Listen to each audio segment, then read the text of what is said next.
You know what absolutely fascinates me as an astrophysicist? We spend our entire lives immersed in time, yet everything we think we know about it is fundamentally wrong. Not slightly off, not misunderstood, completely, utterly, spectacularly wrong.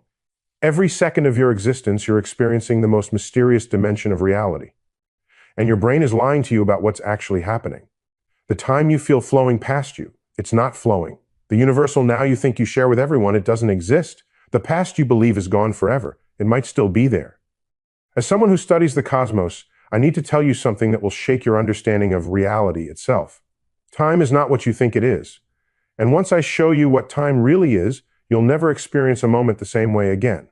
Let me start with the simplest question that has the most mind-bending answer. What is time? You might think time is what clocks measure, the thing that passes, the sequence of moments flowing from birth to death. But that's like saying music is what speakers produce. You're describing what time does, not what time is. Try this experiment. Define time without using the word time or any synonym. Try to explain what time is in terms of something more fundamental. You can't.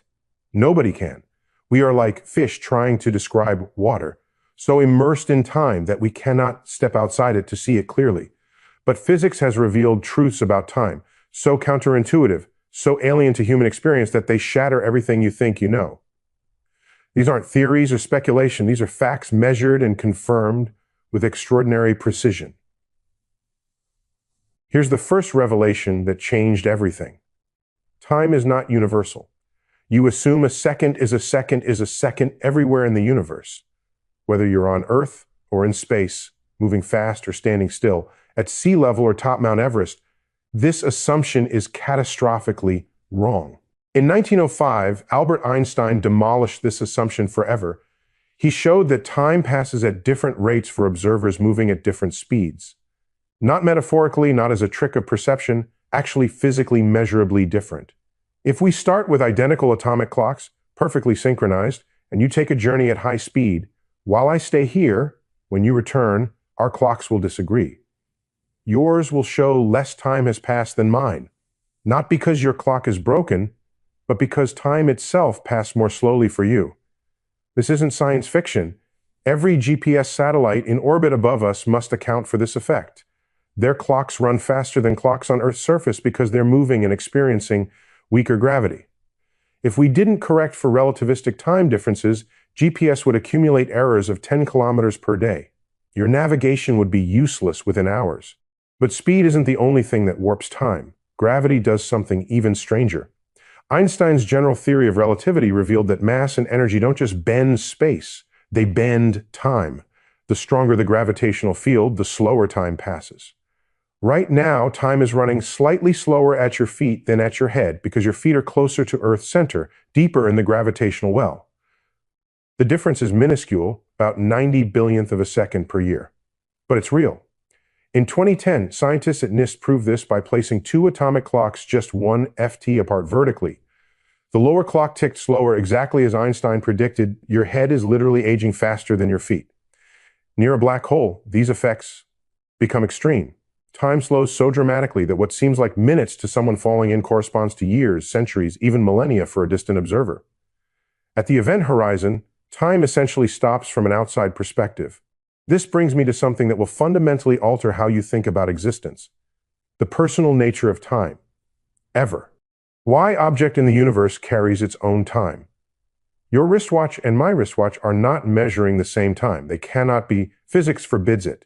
You have your own personal timeline. What physicists call proper time, and it belongs to you alone. Think about what this means. Right now, we seem to share this moment, but our proper times are different. We're in slightly different gravitational fields, moving at slightly different speeds. The differences are tiny, undetectable by any clock we could carry. But they're real.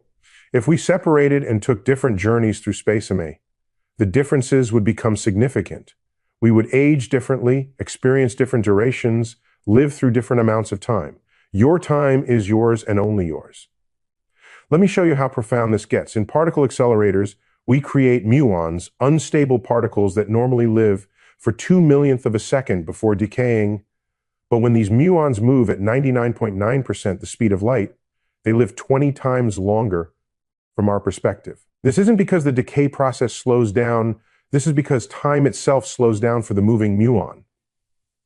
From the muon's perspective, it still experiences its normal 2 millionth of a second lifetime, but from our laboratory perspective, much more time passes. You're being bombarded by cosmic ray muons right now. Thousands pass through your body every minute. They exist at ground level only because their high-speed journey through the atmosphere slows their personal time. You are living proof that time is relative. Now, here's where it gets truly mind-bending.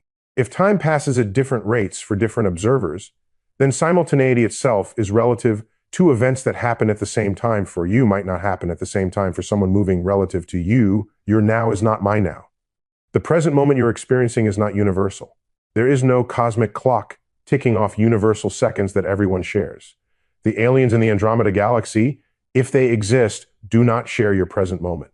Depending on how they're moving relative to you, their now might correspond to your past or future by days, weeks, or years. This destroys one of our most basic intuitions that there's a universal present moment happening everywhere at once. There isn't. There can't be. Physics forbids it. But this leads to something even more radical.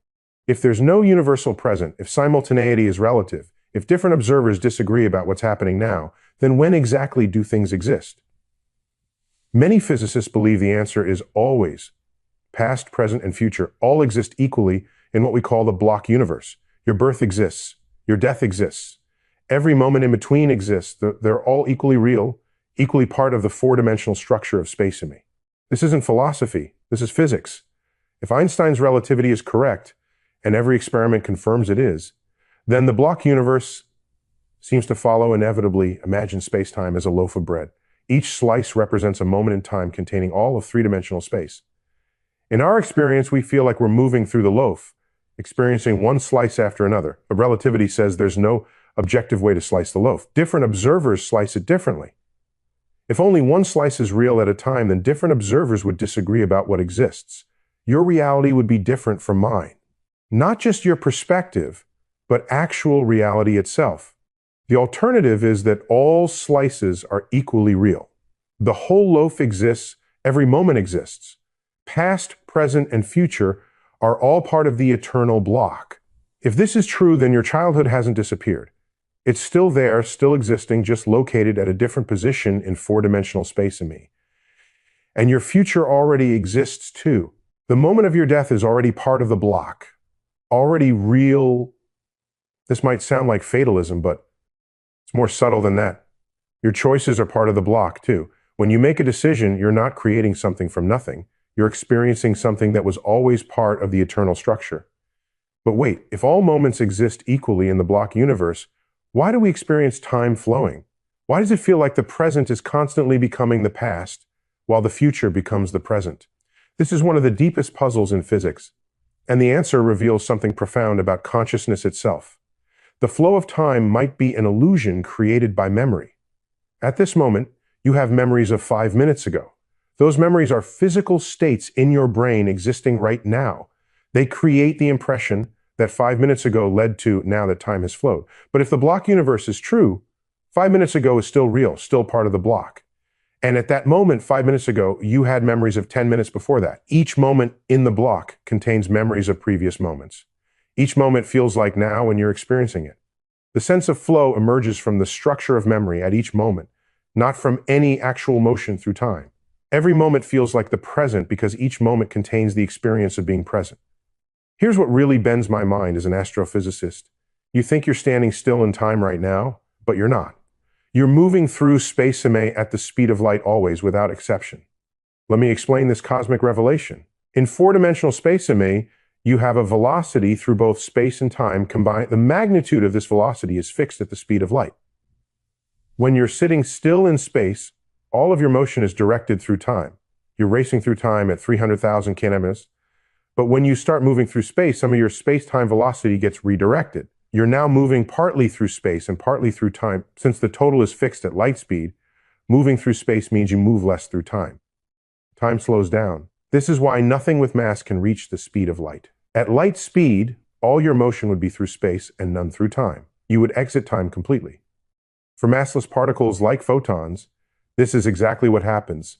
Light experiences no time at all from a photon's perspective. It's emitted and absorbed instantly.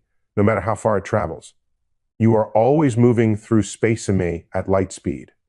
The only question is how that motion is divided between space and time. This is the deep connection between space and time. They're not separate things that happen to be related. They're aspects of a single geometric entity. And this entity, space-time itself, is not a passive stage where events play out. It's an active participant in the physics of the universe. Mass and energy tells space-time how to curve, and space-time tells matter how to move. This is gravity, not a force reaching across empty space, but the geometry of space-time itself. The Earth isn't pulling you down. The Earth's mass has curved space-ame around it, and you're following a straight line through that curved geometry. What feels like gravitational acceleration is just the natural motion through curved space-time. When space-time curves, time curves too. They're inseparable. Near massive objects, both space and time bend together. This is why clocks run slower in stronger gravitational fields. Time itself is compressed by the curvature of space-time. But there's another mystery about time that goes to the heart of existence. Why does time have a direction? Space doesn't have an inherent direction. You can move left or right, forward or backward, up or down, but time seems to flow only one way. You remember the past, not the future. Eggs break but don't unbreak. Ice melts but warm water doesn't spontaneously freeze. The answer lies in entropy, the measure of disorder in a system. And this connects to the most profound fact about our universe. It began in an extraordinarily special low entropy state. The Big Bang wasn't just an explosion that created space and time. It was a moment of perfect cosmic order. The early universe was smooth, uniform, almost perfectly organized. Since then, for 13.8 billion years, entropy has been increasing. Order has been becoming disorder. Structure has been emerging that allows even more disorder to follow. This is the arrow of time. Time points from the low entropy past toward the high entropy future, from organization toward chaos, from the Big Bang toward the heat death of the universe. You remember the past because memory formation requires energy, and using energy increases entropy. The entire process of consciousness, thinking, remembering, anticipating is an entropy-producing process. We feel time flowing because we are engines of entropy production, constantly turning ordered energy into disordered heat. Every irreversible process you observe is entropy increasing. Every broken egg, every melted ice cube, every cooled cup of coffee represents the universe moving from order toward disorder. The arrow of time is the arrow of entropy. This means the direction of time isn't fundamental to the laws of physics. It's a consequence of initial conditions.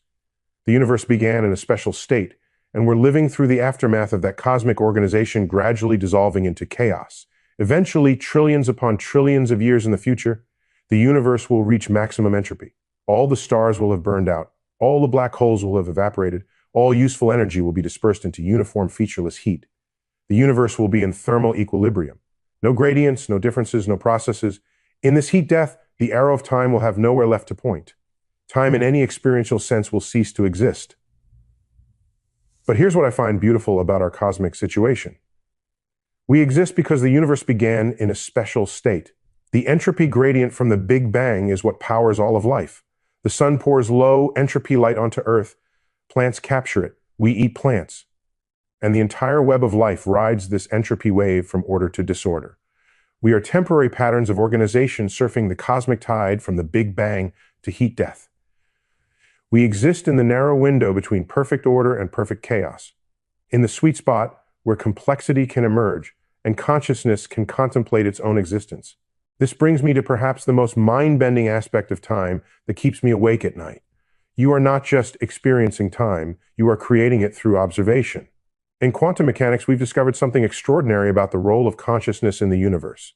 For 13.88 billion years, the universe existed without observers. Events happened, but they weren't witnessed. Particles existed in quantum superposition, neither here nor there, neither this way nor that way, until something observed them and forced them to choose. Then consciousness emerged. Suddenly, the universe had witnesses. For the first time in cosmic history, quantum states were being collapsed by observation. Reality was being crystallized from possibility into actuality. You are not just passively experiencing time, you are participating in its creation. Every time you observe something, every time you make a measurement, every time your consciousness interacts with the physical world, you are collapsing quantum possibilities into classical reality. You are helping to write the story of space-time itself. This suggests something profound about your role in the cosmic scheme. You are not an insignificant accident in an indifferent universe. You are the universe's way of observing itself, of transforming possibility into reality, of creating the very time you experience. But here's where it gets even stranger. Recent experiments in quantum mechanics suggest that observation can reach backward in time. In delayed choice quantum eraser experiments, a decision you make now can retroactively determine what happened to a photon that already passed through the apparatus. Your present observation can literally change the past. This doesn't violate causality in the conventional sense, but it reveals something extraordinary about the relationship between consciousness, time, and reality. The flow of time might not be as linear as we imagine. The present might reach into the past just as the past reaches into the future. From my perspective as an astrophysicist studying the largest structures in the universe, this quantum perspective on time creates a beautiful paradox on cosmic scales. Einstein's relativity shows us that time is geometric, personal, and possibly eternal in the block universe. On quantum scales, consciousness appears to play an active role in crystallizing time from possibility. Perhaps both are true. Perhaps time is simultaneously eternal and created, fixed and fluid, geometric and quantum. Perhaps the universe is stranger than our current physics can fully describe. Let me bring this cosmic perspective back to something deeply personal. You are a pattern in spaceme, not a temporary arrangement of atoms that will dissolve and disappear, but a permanent feature of the four-dimensional structure of reality. If the block universe is correct, your entire life from birth to death is a continuous thread woven through spaceme. Every moment you've lived, every decision you've made, every person you've loved is a permanent part of the cosmic tapestry. World line, the path you trace through spaceme, is unique. No one else follows exactly your trajectory through the four dimensions. Your time is your journey, and that journey is yours alone. The moments of joy you've experienced aren't fading memories disappearing into the past. They're eternal coordinates in spaceme, as real and permanent as mountains or stars. The love you felt, the wonder you've experienced, the connections you've made with others. These are geometrical facts about the structure of reality. When someone you care about dies, their world line doesn't disappear from the block.